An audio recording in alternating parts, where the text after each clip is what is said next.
following presentation was recorded live by Voices from Jerusalem.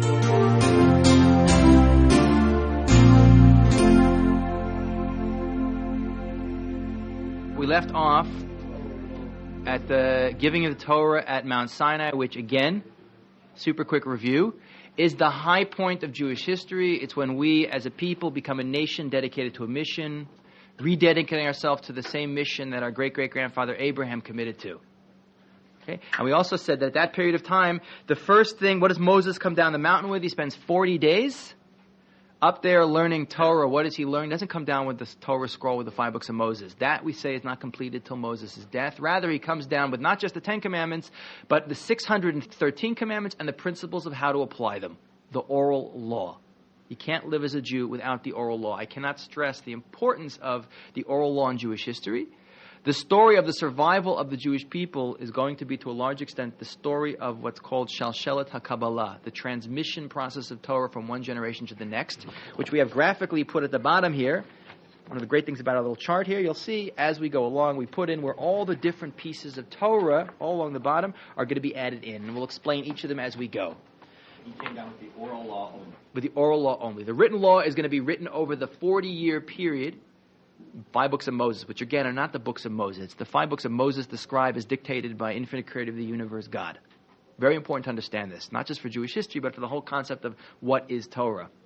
Okay, you can't have one without the other. Oral and written, same thing, not repetition, dealing with different things. And oral law is really much more important to living as a Jew than written law. I'm not going to give a class on transmission now, but if you have questions on that, ask me later. I'll be happy to explain the significance of it. Now, with Torah in hand, okay, now before we get to that part, actually, Moses comes down the mountain the first time. Okay, it's on a date called the 17th of Tammuz. And what does he see? He comes down the mountain, and we have, if we look at our little timelines here, under Mount Sinai first year, golden calf story. Now, let's look, this is very important to analyze what's going on in the stories here, because it reveals a lot about how the Torah criticizes the Jewish people. Okay, simple reading of golden calf story is Moses goes up the mountain, after, of course, the greatest national revelation experience in human history. A whole people hears God. He goes up, he comes down a couple weeks later, and they're all dancing around a golden cow.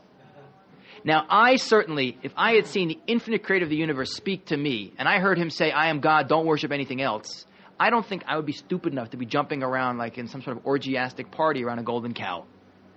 What's going on in the story? And this is a classic case of knowing how to correctly read the text of the Bible. When I say correctly read, I mean ideally in Hebrew, but certainly with the commentators. Because there's an oral explanation going along with the simple, very brief description going on in the text.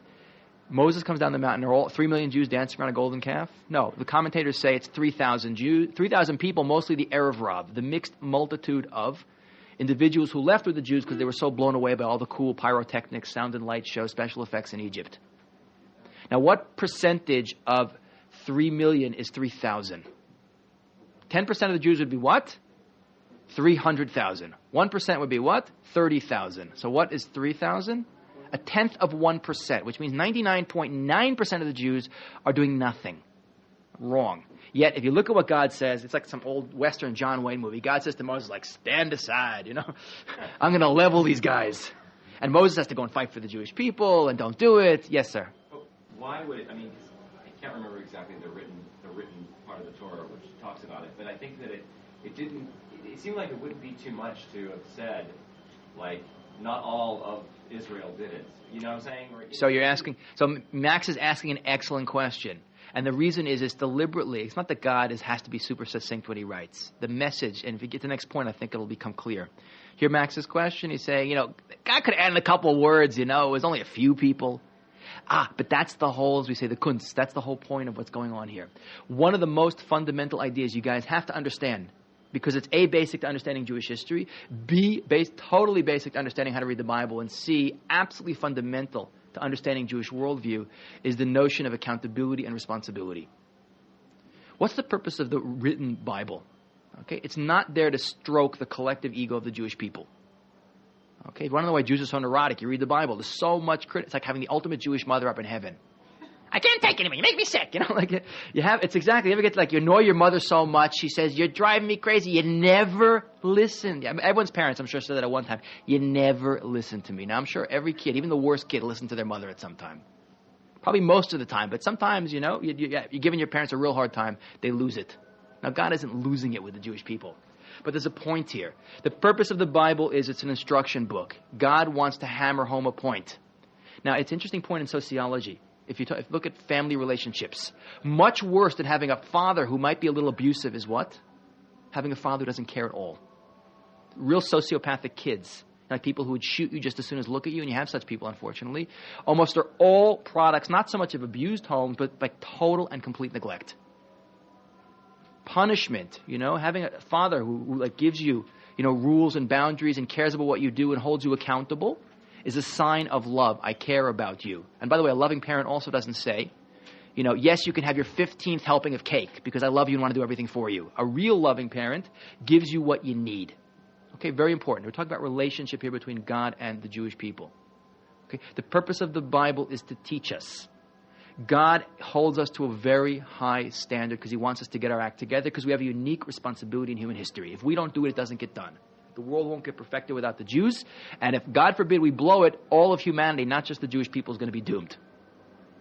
Therefore, the Bible uses hypercritical language to knock home a really important point. And this is what Max was talking about.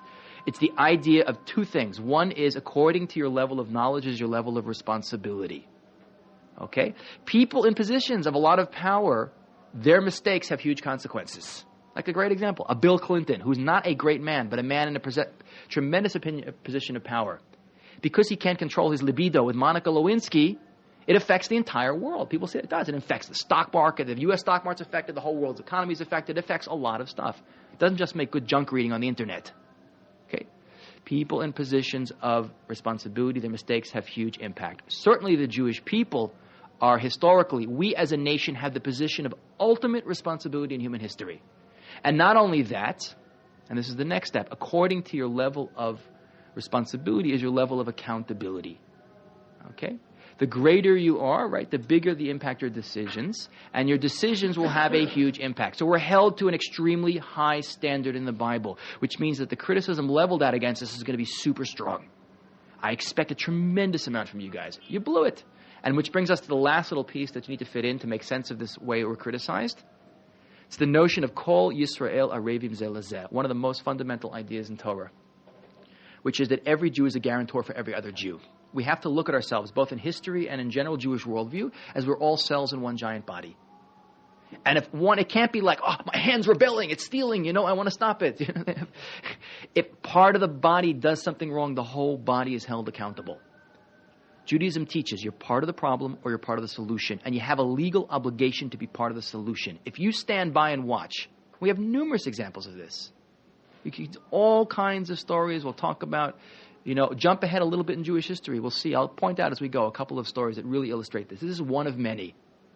But again, it's not God hyper-criticizing because he wants to make us neurotic. It's pounding through a point to us that you got to see where you're going wrong. You have to see your mistakes. You have to learn from them. And you have to realize that you're all accountable. And because you're on such a high level at this period of time in history, believe me, if God judged us the way he judged us back then, thousands of years ago, we would be zapped in like 2 seconds. We're on such a much lower level. But God doesn't expect us anywhere near as much from us today. We're just not on that level. Okay, is that clear what's going on? I spent a lot of time talking about it because it's going to repeat itself over and over again in the Bible. So we have this golden calf story. So Moses has to spend time back in the camp fixing the problem, smashing the golden calf, punishing the people who did it, who were punished by being killed. Heavy stuff. Real heavy stuff here in the Bible. The Bible is very heavy. It's not a liberal book.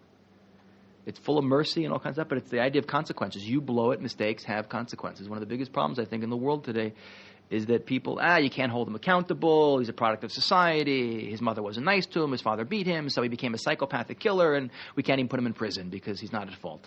Judaism teaches there's accountability here. Okay, so Moses has to spend time in the camp fixing things up. He goes back up the mountain on Rosh Chodesh Elul.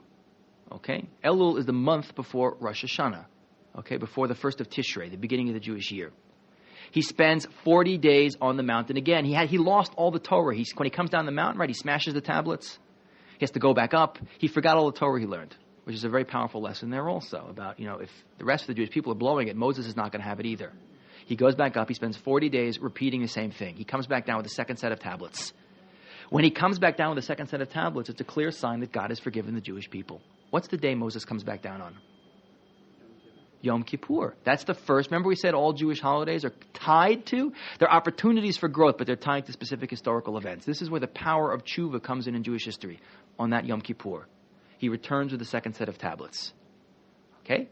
So we have the Torah again. We learned our lesson. Then what do? Go down the graph here. We see on the bottom here, building of the tabernacle. This tabernacle thing, it's very important to understand what it is, because once we get past all exciting Bible stories and the Genesis and the beginning of Exodus, we then spend Torah portion after Torah portion after Torah portion giving intricate descriptions of how to build every little bit of this structure. God says to the Jewish people, Vasuli mikdash v'shochanti b'tocham. He says in Exodus, make for me a dwelling place and I will dwell amongst you. What do the Jewish people build? Have people seen any models of this tabernacle? There's a whole museum here down the street. The Kohanim Museum, they have all kinds of cool pictures of the tabernacle and the temple. You can get computer programs. The tabernacle was a giant prefabricated structure. It's a wall, a courtyard, built by a wall with an entrance. Inside the courtyard is a mizbeach, an altar, where sacrifices were offered up on. In back of that is a giant tent, which had 2 rooms. The outer of the 2 rooms, which is called the Kodesh, the Holy, had this candelabra, this giant 7-branch candelabra, a table with 12 loaves of bread on it, a little incense altar, and the inner of the 2 rooms, which is called the Holy of Holies, the Kodesh HaKadoshim, that had inside it the Ark of the Covenant. Okay, what's the Ark of the Covenant? Everyone's seen Raiders of the Lost Ark? It's a pretty good replica of what it looked like. It's a wooden, you haven't seen Raiders of the Lost Ark? Oh my God, deprived childhood. It's a wooden box gilded in gold. Would have these 2 little angels, these cheruvim, these little cherubs and little angels with wings. One of the few images that are allowed anywhere. Judaism is really big into not having images because it's potential for idolatry. These 2 images, it says in the commentaries like a little boy and a girl who had wings and they faced each other, and when the Jewish people were not getting along with God, they would be turned away from each other. Pretty cool idea. What was that Ark of the Covenant? Okay, and what was the whole tabernacle? Okay, the Ark of the Covenant was this wooden box gilded in gold in which was kept both the broken and complete set of tablets. Now, this whole building, this tabernacle, this Mishkan, was not a museum. It was not a portable synagogue. It was a tool to be used by the Jewish people individually and as a nation to connect to God. And if you read in the Bible, when it's completed, it says the whole thing is erected, and then God's presence. Now, what does it mean, God's presence? God is everywhere. The universe is within God. But a manifestation of God's infinite presence called the Shekhinah, the clouds of glory, would literally rest on the tabernacle as a tangible sign that God was with the Jewish people. It was a tool to be used by the individuals and as a nation to connect to God. And when it existed, you would feel holiness in the world in a way we can't begin to understand today. Today, holiness is an empty word. This is a holy place. That's a holy person. Without that tool, by the way, most of the positive commandments of the Torah, believe it or not, we have a lot of rabbinic ones now, so we don't see it so clearly, but the Torah commandments, the 613, have to do with how to use that tabernacle to connect on an individual and national level to God. Today, because we don't have it, only 369 of the 613 commandments are applicable, and most of those are don't do's. You want to know why Jews are so neurotic about what they can and cannot do?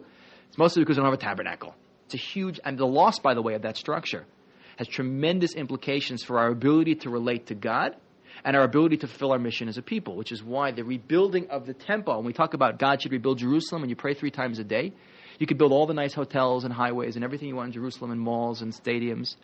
When we talk about Jerusalem rebuilt, we talk about the spiritual rebuilding of Jerusalem, which is signified by the rebuilding of the temple. Now, ultimately, that building, that prefabricated structure, which is going to be schlepped around by the Jewish people for 40 years in the desert, it's going to spend 4.5 centuries in Israel in 4 different locations, is ultimately going to come to rest in the form of a permanent building called the Beit HaMikdash, or the temple, which is going to exist twice. It's going to be built and destroyed. First temple and second temple. We'll talk about all this much, much more as we go on. But temple and tabernacle are more or less the same thing. The only difference being the temple is the permanent form the tabernacle takes when it's in Jerusalem on the Temple Mount over here. When we get to King David and King Solomon, we'll talk much more about that. So what do we have here? We have Jewish people. They've had national revelation. We have our Torah, our guidebook to perfecting ourselves in the world. We have our key item, the tabernacle. Now we are ready to enter the land. So after a year at Mount Sinai, we pack up and we move. We go to the borders of the land of Israel, and the Jewish people say, whoa. They go to Moses and say, before we go in, We need to scout out the land, which is not, by the way, an alien idea. Even in Judaism, even though we're living in a supernatural period, this period of time, water coming from a rock, people's clothes not wearing out. We're talking about a very high level of open miracles, which we can't begin to appreciate today again. You're still supposed to operate derech hateva, as we say in Hebrew. You go by the laws you're still supposed to operate as if you're in the real world, even though you got extra divine help going on here. This brings us to, over here, the next column, the desert, 39 years, the spies. Now, the spies, we have to spend a little time talking about, because the implication of this event is going to reverberate throughout all of Jewish history. It's going to put into place one of the most significant and certainly most depressing dates in Jewish history. So what's the story of the spies? And it's one of the stories that you'll read in the Bible in a number of months. The Jewish people say, we need to scout out the land before we go and conquer it. So one member of each tribe, remember the Jewish people, 12 sons of Jacob become 12 tribes. Each member, a leader of each of those tribes, not some insignificant guy, decides to go in. Amongst the people who go in are Joshua, who is Moses' chief student, his main disciple, Caleb ben Yefuneh, another great member of the Jewish people at the time. These 12 spies spend 40 years scouting out the land of Israel. And not 40 years, 40 days, 40 days scouting out the land of Israel. And they come back. Has everyone seen the emblem of the Ministry of Tourism in Israel?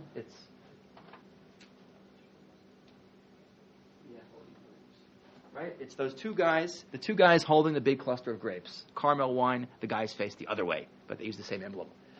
And it's funny, the modern state of Israel has a knack for taking the worst symbols in Jewish history and using them for things. Well, you'll see when I go on, we talk about the Maccabees, and it's unbelievable. This is probably the worst event in Jewish history in terms of repercussions, and that's the symbol for the tourism industry. It's no wonder the tourism industry is in such bad shape. They come back with this huge cluster of grapes, and they say, hey guys, you see the size of these grapes? And everyone's like, yo, dude, awesome grapes. So you should see the size of the people who eat them. They're proportionally just as big. The land is amazing, but the inhabitants are numerous and they're huge. It's like a whole country full of guys like Michael Jordan. They're like Shaquille O'Neal. They're gigantic. We may as well go back to Egypt. Okay? And Moses is horrified and God is angry. Now, by the way, it's not just a question of the Jewish people being spoiled babies. There's a lot more going on here. Part of what's going on in the story is the Jewish people's realization that when we enter the land, we're not going to be on the same level. We're not going to have open miracles. We're going to have to work. It's much easier to hang out, right, in the desert with open miracles and not worry about what to eat or drink, right? We get this manna from heaven, this miraculous food, and this water from a rock, and we have a cloud following us around to give us shade. We have a pillar of fire at night, and our clothes don't wear out. We don't go to the bathroom. None of that. Who wants to, it's like being on permanent, it's like being in yeshiva your whole life, It's great, Especially if you don't pay tuition, it's like the perfect situation. Mommy sends clothes from America, you got it, yeah. Is the Ark in Washington, D.C. right now? No, the Ark is not in Washington, D.C. We'll talk about where it is later. Who doesn't pay tuition? Sorry? Who doesn't pay tuition? I think some people don't. But anyway, especially if your parents pay it for you. But anyway, so they say, let's stay in the desert. And Moses is falls down on his face. He's absolutely horrified. And God says to the Jewish people, and this is brought down in Tainus, in the Talmud in Tainus, is a whole description of what's going on. God says to the Jewish people, you're crying for nothing. He says, you remember the expression, kids crying for no reason. The father says, I'll give you something to cry about, whack. So God says, first of all, he says to the Jewish people, I'm the creator of the universe. If I want 2 Jews to go in with a pellet gun and a water pistol and chase out 1 million Canaanites, I can make it happen. Just like if I want little Israel in 1967, surrounded by millions of Arabs, outgunned completely, to take on the entire Arab world and win in 6 days what is generally agreed to be the greatest military victory in all of human history, I'll make it happen. But you don't believe me, God says. So you know what? It's not going to happen now. So you're going to wander in the desert, okay, for 40 years until all the men die off. The women, by the way, lived to go into the land of Israel. The lesson here again being that listen to your wives. Women have common sense. They have an intuitive intelligence that men often lack. Okay, the women live to go into the land of Israel. For 40 years, the men are going to wander around, and each year more of them are going to die off. Okay? And then God says a second thing. You're crying on this day for no good reason. Not only am I not going to give you the land of Israel now, but you're crying on this day for no good reason. I'll give you something to cry about. He says you're going to cry on this day throughout history for unbelievably good reasons. What's the date in the Jewish calendar? The 9th of the Jewish month of Av. Tisha B'Av, which usually falls out sometime in July and August, depending upon how the calendar is holding. We're going to see. You want to see God's control in history? Look at what happens on that date. It is absolutely unbelievable. Virtually every major disaster in Jewish history is going to be connected to the 9th of Av. It's incredible. So for the next 40 years, it's a punishment, the wandering in the desert. We wander around. You can read at the end of the Bible, it describes where we wandered to, the different camps. Most of it is skipped, by the way. Most of it is skipped. The whole 39 years in the middle we're going to see right now is basically going to be jumped over. Okay, so that is what's going on. Punishment, disaster. And again, our actions have a huge accountability. We suffer throughout history because of that mistake we made back then. And by the way, it says, during the 40 years in the desert, just to show you what high level the Jewish people are on Erev Tisha B'Av, all the men would dig their own graves and sleep in them. Because they didn't all die in 1 year. It happened over 40 years. And in the morning, those people who were meant to die that year wouldn't wake up, and they would just bury them and move on. It's a pretty heavy idea, huh? We got to the end of the 40-year period, and the 9th of Av, they noticed everyone got out of their graves. So everyone got in and slept in another night, and another night, and another night, and another night, until the 15th of Av, Tu B'Av, and they realized no one was dying, and they saw the moon was already full, which means it's past mid-month, which means that the decree against the Jewish people is over. And now that means that the death sentence against those Jews who didn't want to go in is finished. Okay, so this is the wandering in the desert. Now again, there are a number of tests, In the 40th year. And that's when Moses about to the last year. That's when we knew it was time that God's judgment had run its course. And there's a number, by the way, of tests in the wilderness. We had May Meriva. You read them in the Bible, and again, it looks like spoiled little Jewish people screaming and crying about nothing, and God saying, I can't stand this anymore. You people, you always complain. We have to realize what kind of level we're on. Like you have a test. Jewish people wander into the desert. Can you imagine, like 3 million people, and after a couple of days, they have no water to drink. Okay? And one Jew goes like, Moses, can we have a glass of water? And God says, that's it, I've had it. That's what's going on here, more or less. Because on the level we're supposed to be at, we're supposed to have a level of faith in the infinite creator of the universe that we couldn't begin to deal with today. We have to be very careful when you read the stories. Now, before we get to the end of this desert period, I want to look at the death of Moses, because this is a great illustration of the hypercritical nature of the Bible. The story of the death of Moses is clearly described in the Bible also. Moses is told, the Jewish people, right, we had, because of the merit of different people, we had clouds of glory. Anyone know on whose merit we got the clouds of glory that followed us around? And we had a water that followed us around on a rock. Anyone know which comes from which? The water comes from Miriam, okay? And when she dies first, then Aaron, then Moses, okay? The water stops coming out of the rock. So the Jewish people have nothing to drink. And they say, Moses, we have no water, for a few days. And God's like, that's it. And he tells Moses, previously, early on in the story, it's a great story about the Jewish people in the wilderness, early on, have no water. God says, go hit this rock. I'll perform an open miracle. Water will come from the rock, not just like a water fountain. Like thousands of cubic meters of water are going to come out of this rock like a giant fountain. So God tells Moses, go and speak to the rock. Okay? Now Moses, by this year, he's had 40 years of leading the Jewish people. Can you imagine such a job? That is like the heaviest, hardest responsibility on the planet Earth. We're talking about time after time God saying these are a stubborn, stiff-necked people. Right? We've talked about the Jewish people's greatest strength and greatest weakness, right? What's our greatest strength? Our complete dedication to an idea, which enabled us to outlast the greatest nations in history and die for an ideology that would change the world. What's our greatest weakness? Our complete stubborn dedication to an idea that makes every Jew thinks he's right and every Jew thinks he's the Messiah and we're all going to change the world. We don't listen to each other. Impossible to lead. So after 40 years of this, Moses, his hair wasn't white before, you could be sure. It was totally white by this point. He loses it for like a second. And he says, you guys, you rebellious guys, you think I can bring water from this rock? And instead of speaking to the rock, he hits it. And you know what God says to Moses? Yan shelo emantim bi. Because you don't believe in me, you're going to die. You're not going to go into the land of Israel with the Jewish people. Can you imagine? Just by the way, it's it's a proof of the divine nature of the Torah for sure. Where have you ever seen a book, supposedly written by Moses, the greatest prophet, would write in his own book that why is he dying? Because he doesn't believe in God. Now, this doesn't mean Moses became an atheist. It means that Moses got angry. And by the way, it's a great lesson about anger. The rabbis say that anger is a form of idolatry. Because if God runs the world, then everything that happens to you, whether for bad or for good, is the will of God. And losing your temper is a form of denial that God is running the world and he loves you and he's doing whatever he's doing for your good. For Moses, on his incredibly high level, the ultimate prophet, the guy who says, God says, I speak to this guy face to face. No one in the world will ever have prophecy like Moses. For him to get angry for 10 seconds, the consequences are awesome. It's a chil Hashem. It's a lessening of God's name in the world, publicly in front of the Jewish people. What's his punishment? He doesn't get to go into the land. It's heavy stuff. It's unbelievable. It gives you a sense of how critical the Torah is and how accountable people on such high levels are for the little mistakes they make and the repercussions of those mistakes. Okay? So we're at the bottom here. Here we have death of Moses. Now, what does Moses do right before he dies?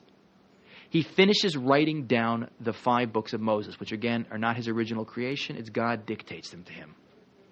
Okay, now how exactly it is done is a little disagreement. Some people say, well, he wrote chunks at a time. There's another opinion that God, like each night, God would dictate to Moses, dear diary, here's what you put in today. Again, what is put in is only that very basic information. Everything else, all the details are left out. As a matter of fact, you go from the first year at Mount Sinai in the Bible. When you get to the story of the spies, okay, you're about to warning. You're going to jump ahead 39 years to the last book of the Bible. You get to Bar Midbar and Deuteronomy and all that stuff. That's the very end of the Bible, right when the Jews are about to enter the land of Israel. The middle 39 years are only mentioned in hindsight where we camped and some of the mistakes we made. Just not important. Okay, so the whole section of the Bible, the biblical narrative, is more or less missing in terms of a day-to-day account. Hold on one second. So at the end of this period of time, Moses knows he's not destined to bring the Jewish people into the land of Israel, which is a huge tragedy. There's no question. If Moses had lived to take the Jewish people into the land of Israel, he would have entered the land, built the temple, brought the Messianic era, re-elevated all of humanity up to its high spiritual level, and the whole rest of human history would have been different. But he knows it's not going to be. Again, our actions have tremendous repercussions throughout history. It's obviously again, we could spend hours talking about, first of all, none of us can even presume to know what goes on in God's infinite intelligence. But obviously, in the mind of God, this is the best scenario based on how we were behaving. And again, Moses' actions are a product of, it's not just Moses made a mistake, his one mistake. It's his one little mistake is a product of how we were behaving as a people. So obviously, in God's infinite intelligence, this is what needs to happen. Now, let me just end and I'll take questions for a second here. The last thing Moses does before he dies, he finishes writing one copy of the Torah that God dictates to him. Then he copies it 12 times. And before he dies, he gives one copy to each of the 12 tribes. And he puts the original in the Holy of Holies. Okay, that room where the Ark of the Covenant was kept. Which, by the way, all the way until the destruction of the first temple, we're talking about a period of time that is much, much later in Jewish history, about 850 years later. If you had a question, it's an amazing piece of information regarding the accuracy of the transmission of Torah. If you had a question about how accurate your Torah scroll was in your community, because every Torah scroll is copied from another one, at least in the ancient world. Today you can buy a book that has everything written in it. But back then it was copying from scroll to scroll. You could go to your tribal original Moses copy. Can you imagine having one of those? A copy. Forget the Gutenberg Bible, first Bible printed in Europe in the 15th century. Can you imagine have a slice of the Torah scroll written by Moses? You could go to that original scroll and check out how accurate it was. If you had any question about the scroll, the tribal copy, you could go to Jerusalem, go to the high priest. They could fetch out the original Torah scroll for you. The God-authored copy, that one. Check it. That's until the destruction of the first temple. As we go on, I'll explain the transmission process. So what happens? Moses finishes writing the Torah. The book of Deuteronomy, by the way, is the end goodbye speech to the Jewish people. Okay, where Moses rehashes everything. He goes over the strengths and the weaknesses and the mission. The most common idea that he pounds into our head, and the most common prophetic idea, which is said over and over and over again, is keep the Torah. Which means not just keep glatt kosher and then cheat in business and say lashon hara about your neighbors. But keep the Torah, meaning the laws between man and God and the laws between man and man. Love your neighbor as yourself, etc. And everything will go fine for you. No one will touch you. You'll have rain and you'll have crops and prosperity and you will live to change the world. Don't keep the Torah, break your end of the bargain, and the land will vomit you out, your enemies will attack you, you will suffer. The message being that the solution to all our problems has nothing to do with external threats. It always has to do with our relationship to each other and our relationship to God. Very, very important. And by the way, throughout Jewish history, Jews in even the worst circumstances have always viewed external problems, even the worst problems, like being slaughtered, God forbid, in a crusade, as divine retribution for mistakes that we are making. You will never find Jews until this century saying, where's God? They will always say, it's because of what we're doing God has done this to us because we're wrong. Just shows you on what a high level the Jewish people have been at throughout history. Why in this century? Because where's God? Not because the Holocaust was such an overwhelming phenomenon. Believe me, there have been some pretty horrendous things earlier. But this is the first century, the last 200 years, where you had a massive number of Jews who've left God. The messengers lost the message. Okay, we don't understand about God, Torah, how God runs the world. So I don't believe in God, I don't keep Torah, but I'm going to complain when he doesn't do what I think he should be doing, even though I have no relationship with him. It's a very interesting idea in understanding how Jews understand their history. Well, as we go through, I'll read you quotes, different periods of time, Jews saying this. Any questions? Yeah. The men were to die in the desert. How was the oral Torah that was taught over the course of 40 years transmitted to the rest of the Jews? It's very clear. If you look in the ethics, the question is if the men were to die, first of all, it wasn't all the men. Moses, it says, if you look in the ethics of the fathers, all the Jewish people were not responsible to transmit the Torah. It says, if you look in the ethics of the fathers, it begins with Moses gets the Torah from Mount Sinai, right? Moses kibel Torah Sinai, and gives it to Joshua. He had one student whose main responsibility it was to lead the Jewish people and pass on the Masorah, the oral tradition. And Joshua, he gives it to the elders, and it goes through the whole thing. It goes through a whole process. And as we go, I'll explain who is passing the Torah on. Okay, now before Moses dies, he also appoints a successor, his main student, which is not his sons. Gershon, Eliezer, we don't hear anything about them pretty much after they're born, which is not unusual in human history. It is the rare great man who has a child who can follow in his footsteps. You'll see it with David and King Solomon. You'll see it with Lahavdil, with Philip of Macedon and his son Alexander the Great. Many children cannot live in the shadow of their great fathers. Okay, so Moses' successor is not his son. And by the way, Judaism is a very important lesson in Judaism. Judaism is a meritocracy. Real leadership in Jewish history goes to the people not who are born into the right families, which is how most of everywhere else works, but to the people who are best suited for the job. Okay? Moses' successor is a guy by the name of Joshua, Yoshua bin Nun. He's one of the 12 spies who come back. He and Caleb are the two who don't say bad things about the land of Israel. The other 10 badmouth the land and they all die. Okay? Joshua is a tremendous human being. He's appointed the job of leading the Jewish people. Now, I want to read you. This is the beginning of Joshua. So, by the way, we're talking about where are we? The end of the book of Deuteronomy. It says Moses died and he's buried on Mount Nebo, somewhere across the mountains in Jordan. We don't know where it is today deliberately. So no one will go start worshiping there. And Joshua assumes leadership. Now he finished the 5 books of Moses, which end with, the people mourn for Moses. There'll never be a prophet like Moses in human history. And Joshua takes over. The book of Joshua begins.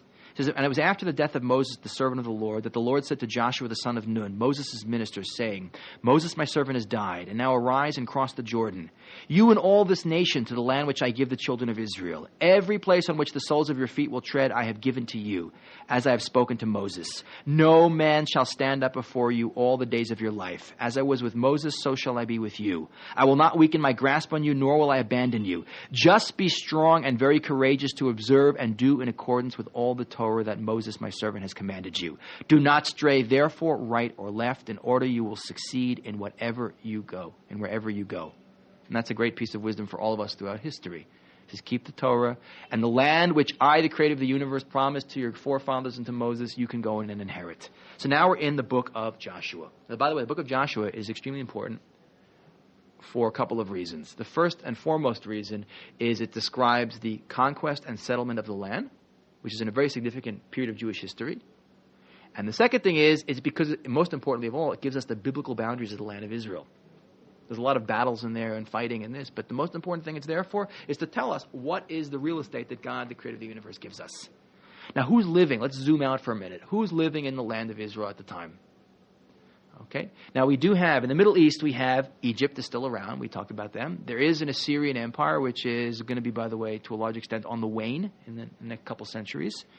In the other side of the world, in Mesopotamia. But the land of Israel and most of the ancient Near East are not big empires. It's city-states. Small, big empires are products of much more sophisticated cultures. They appear, they disappear. You'll see in medieval Europe, after the collapse of the Roman Empire, you have little city-states as opposed to a great Roman Empire that unifies everything. So specifically, the land of Israel is occupied by the Canaanites, who are different tribes. We have the Yevusi, and all the different people are talked about. Different Canaanite tribes who have been sort of custodially inhabiting the land until the Jewish people get ready to return and come back in. So there's 7 Canaanite nations ruled by 31 little kinglets, I call them, like little mini kings who rule different nations. And the Jewish people, basically, before they enter the land, they send messengers into the Canaanites and say, look, God, the creator of the universe, I mentioned this before, this is the whole reason why we have to have a biblical connection to the land, because the only reason we can justify for taking the land is God, master of the universe, gives it to us. Say, God, the creator of the universe, has promised this land to our forefathers. We are now here to claim our inheritance. You have to get out. And by the Canaanites, we're not nice people. The Canaanites were real bad news. And God is very clear. His instructions he gives via Joshua are, get these people out. If they don't leave, wipe them out. If you let them live in the land with you, they're going to influence you negatively, especially in the area of idolatry. Okay? You live in a bad neighborhood, it messes up your kids. You have to always be careful about outside influences. So what happens? The people go into the land and they fight a series of battles described. I'm not going to go through the book of Joshua in detail at all. Now, one great example, by the way, we have the story of Jericho. Here they go in, miracle occurs. People march around. Again, I've seen great accounts have, how now it seems like the city was destroyed. There is actual evidence, despite the fact that some archaeologists teach otherwise. There's definitely evidence that there was a city there that was destroyed at that right period of time. Very interesting evidence. But what do scientists say? Oh, it was an earthquake. So big deal. Remember I talked about miracles, natural phenomenon with awesomely good timing? So it just so happens that an earthquake hits the Jordan Valley and levels the city of Jericho precisely as the Jewish people need to get into the land of Israel and need that city to fall. Fantastic. Believe me, the Jewish people didn't go, bad day for seismic activity. They said, it's a miracle. And then we have this battle of Ai, which is another fantastic example of collective responsibility. This is a holy war, by the way, what's going on. I hate using the term because it has bad connotations today. But this is a war because we're fulfilling the word of God. This is not the typical war in human history of rape, pillage, conquer, steal people's territory, take their women. God says, you're not pillaging here. Go to the city of Ai. The people refused to leave. We warned them. They didn't leave. Go destroy them. Don't take anything. This is not a war for spoils. One guy, Achen, he steals a little bit of gold and silver. He buries it under his tent. The Jews lose the battle. Only battle we lose. It's like supernatural fighting here. Jews are killed. We run away. And God says to Joshua, stand aside. I'm going to nuke them all. I've had it. Finished. One person out of 3 million doesn't listen. It's an incredible level of accountability, collective responsibility. Can you imagine? Think about it in the world today. People do terrible things. Not my problem. If we operate on the same level as they did back then, boy, you'd have almost no problems in the world today. Incredible level of responsibility and accountability. Okay, so after the conquest and settling of the land, and by the way, Joshua, it's very important to focus on him. We talk about the rabbis say the face of Moses is like the face of the sun. The face of Joshua is like the face of the moon. Where does the moon get its light from? It's called albedo. It's a reflection. In astronomy, you have different heavenly bodies. They reflect, like all the planets reflect the light of the sun. That's a compliment, but it's also telling us something about Joshua. Compliment in that the greatness of Joshua is because he was an amazing student of Moses. He's a reflection of his teacher. But the brightness of the moon is nothing like the brightness of the sun. The loss of Moses is a terrible thing. Not Joshua is bad. Joshua is as good as you could get without Moses. But it shows you we're already going to have problems. It's the beginning of what's going to be problematic. So he spent 7 years conquering and 7 years settling the land.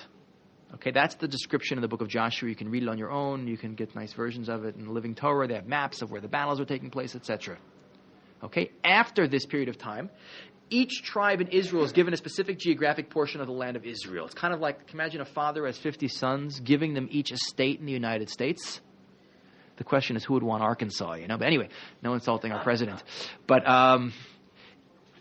and by the way, the biblical boundaries of the land of Israel, if you look at them on the maps where they draw them out, they don't include much of the southern part of what Israel today, down in the Negev. They don't include the Sinai for sure not. They do, however, include most of what is Lebanon, Tyre, Sidon, and a lot of what is, 2.5 of the tribes are going to settle on the other bank of the Jordan River, the east bank, in what is today Jordan and Syria. So much of it's actually shifted northward. Jerusalem, for the next 450 years, is going to remain a non-Jewish city in the heart of a Jewish country. The Yevusi, a Canaanite tribe, is going to stay there until the reign of King David. So although we conquer the land and we settle the land, and each tribe stays in a specific geographic portion of Israel, and by the way, the tribal portions were supposed to be preserved. Even if you sold land to someone else in a different tribe, after 50 years it has to resort back, which is a very interesting lesson about the importance of individualism in the Jewish people. Yes, we are a collective, but we have different strengths and weaknesses. Each tribe had a different personality and a strength, which was supposed to be preserved. Okay, sorry? Did you say for 400 years? 450 years. From the time of Jews entering the land of Israel, to the time the temple is going to be built and David's going to conquer the city is about 450 years. And so they were the Abusi. The Jebusites are going to occupy what is today where the Arab village of Silwan is. When we get to King David, we'll talk much more about that. The big mistake we make during this period of time, and it says in the Talmud, don't be too big a tzaddik. Well, it's a very famous phrase of the Talmud, is that we're a little bit too merciful. A big problem Jews have in Jewish history, liberalism comes from Judaism, but Judaism is not liberalism. Very important lesson. God, by definition, is morality and truth. God cannot tell you to do something that is wrong or immoral or false. If God says, get rid of these people, or make them physically, tell them that to physically leave, and one group of Canaanites does, the Girgashites, they flee. They go to Africa according to tradition. But the rest of them, wipe them out. You want to be more merciful than I am, God says, it's going to cause you big problems. Don't be a big tzaddik. I hate to use the expression, don't be more Catholic than the Pope. That's a great, according to Christian theology, the Pope, he's infallible. If he tells you to do it, you do it. How much more so, creator of the universe, God. Okay, the Jewish people allow little pockets of Canaanites to remain in the land of Israel. No, it's not nice. We shouldn't throw them out. It's not the liberal thing to do. And because of that, you live in a bad neighborhood, it's going to affect your kids. Jewish people are going to get sucked into idolatry. Okay, and that's going to cause us a lot of problems. Now, it says at the end of Joshua in chapter 24, verse 31, and the people served God all the days of Joshua. Okay, that's really a continuation of the high times that we have with Moses in the desert. Things basically go very well for us. There are very little problems. We're in the land. We're comfortably ensconced. And as we come to the book of Joshua, we finish it up. We're about to enter the book of Judges. I'm going to stop here now because it's a good break point. I'll do Judges tomorrow and the early monarchy. We're going to see that we're going to take a turn for the worse. And the turn for the worse is going to be a direct response or come out of the fact that we don't listen to what God tells us to do. We're too merciful. We're being too much tzaddikim here. And we leave Canaanites in, they're going to cause us a lot of problems. Okay, let's stop with that. Tomorrow, God willing, we'll pick it up with the book of Judges, which is a fascinating period of time of Jewish history. So we'll see you guys tomorrow. Have a great day. This program is part of a series. For the continuation, please insert the next disc.